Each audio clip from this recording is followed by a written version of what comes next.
modern times, steamship travel has become a most popular source of pleasure. And of all the thrilling experiences of world cruising, none can excel the trip from New York to Chile on the luxurious American liners, which carry the stars and stripes to all the interesting ports of call along the way.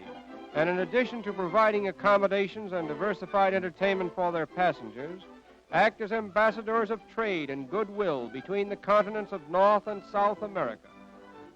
The passengers we meet on board represent so many walks of life and hail from so many different countries that they bring to this great pleasure craft an international atmosphere. For here we find doctors, lawyers, diplomats, authors, engineers, actresses, and numerous others from every field of human endeavor, all gathered together as one great family, sharing alike the conveniences and the pleasures of one home, representing, as it were, the nearest approach to a practical utopia ever inaugurated in the annals of human experience.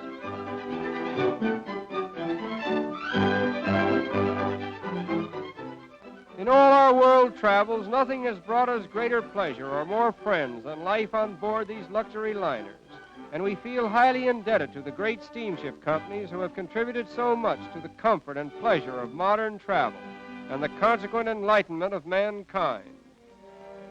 And now our great ship is sailing into the harbor of Valparaiso, chief seaport and gateway to Chile, that enterprising republic which has enthusiastically joined with Colombia, Ecuador, Bolivia, and Peru in attracting the stream of trade and travel to the west coast of South America.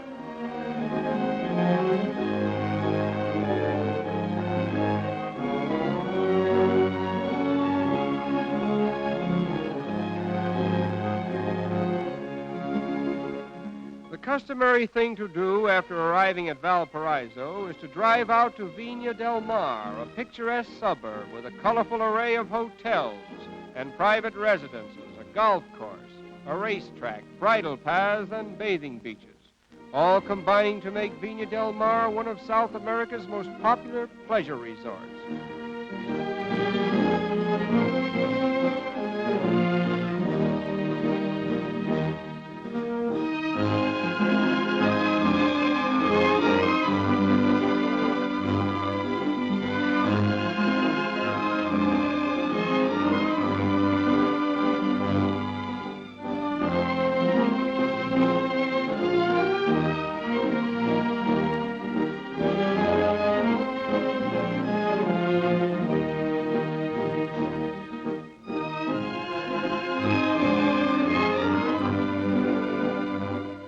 At the casino, with its very sophisticated cosmopolitan flair, roulette and practically every other game of chance may be played.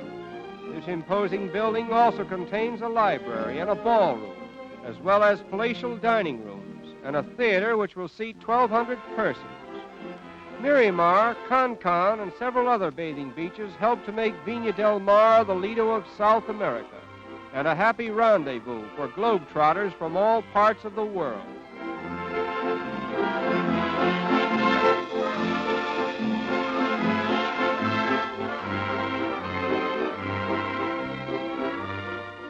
A few hours' rail journey from Valparaiso is Santiago, the capital of Chile and the fourth largest city in South America.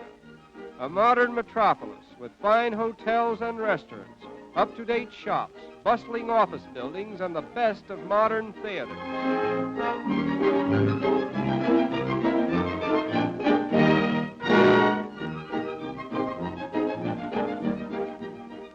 The Union Club is one of the most famous of its kind in South America, and its membership list reads like the who's who of an international institution.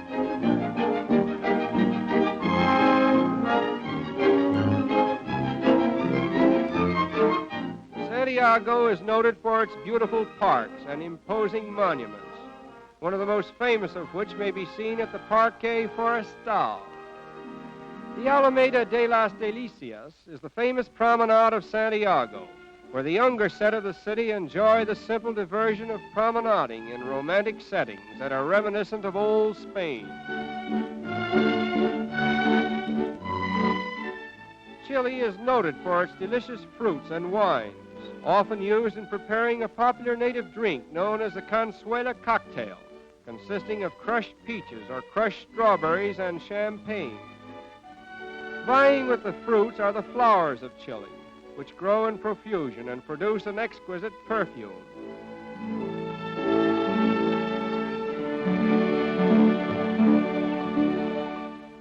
At Santa Nicolasa, we met a little caballero of 6 years, practically born in the saddle and considered to be one of the champion riders of Chile.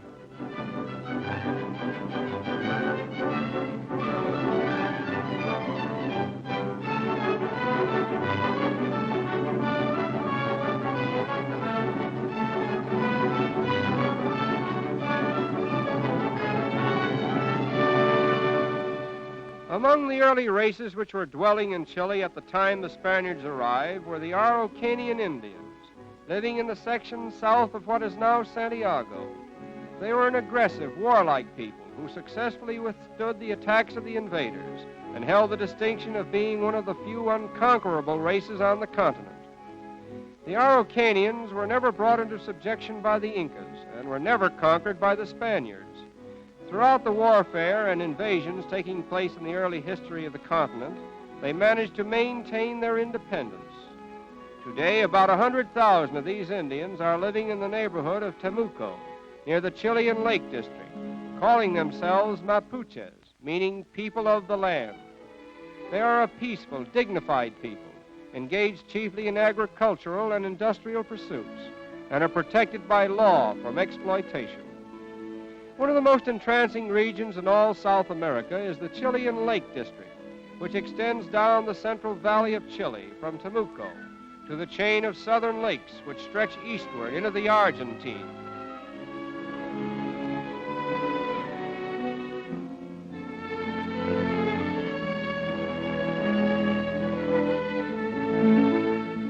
Many of the lakes and streams abound in trout and salmon, providing a veritable paradise for the fishermen. And the mountains offer the thrills of the Alps to the climber, many of them providing all year-round skiing over some of the most exciting runs on the globe.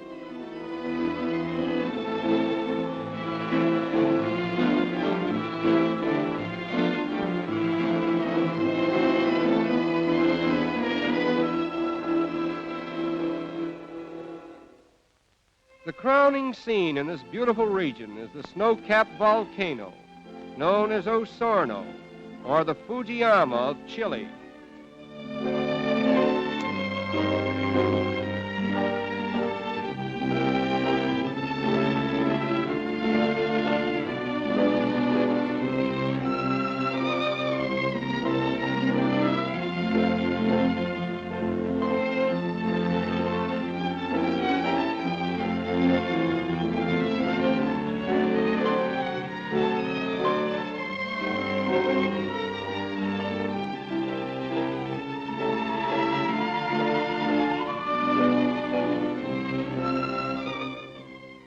Until comparatively recent times, these beautiful lakes were the guarded domain of the Kenyan Indians.